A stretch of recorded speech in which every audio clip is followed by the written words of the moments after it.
Nona giornata del massimo campionato di basket che ha visto il ritorno al successo di Treviso e Venezia. La Reyer, reduce dal positivo esordio in Eurocup, riscatta la pesantissima sconfitta di una settimana prima a Milano, ma deve sudare le classiche 7 camicie prima di aver ragione di una coriacea a Pesaro, con il nuovo tecnico Luca Banchi a guidarla dalla panchina. È stato soltanto il parzialone del quarto finale a regalare il successo a Tonute e compagni, che nelle prime 3 frazioni di gioco erano sempre stati costretti ad inseguire i marchigiani. Un sontuoso Mitchell Watt con 30 punti ha trascinato i suoi alla vittoria contro una squadra in cui spiccano i 22 punti del 39enne argentino Carlos Delfino, vecchia conoscenza del basket italiano ed internazionale. È una partita dove siamo stati capaci di produrre uno sforzo eccellente fin dall'inizio,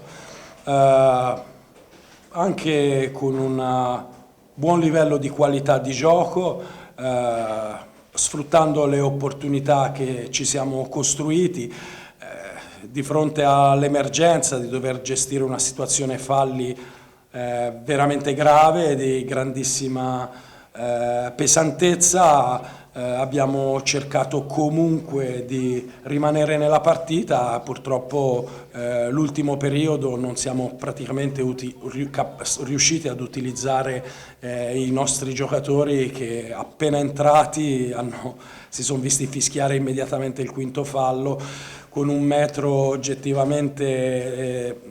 discutibile. Riprendendo inerzia difensiva e poi qualche canestro in attacco siamo riusciti a riprendere un po' il ritmo. Credo che poi la strada l'abbiano mostrata i giocatori che hanno finito poi il quarto insieme a Stefano poi, ovvero con grande sacrificio difensivo, e questa è una reazione che dobbiamo portarci dietro, perché poi abbiamo concluso con poche palle perse, con 19 assist, però con una percentuale fra tiri liberi e tiri da 3 punti figlia secondo me proprio di una tensione, di una voglia di fare che in questo momento attanaglia, quindi credo che sia una vittoria per come è maturata molto molto importante.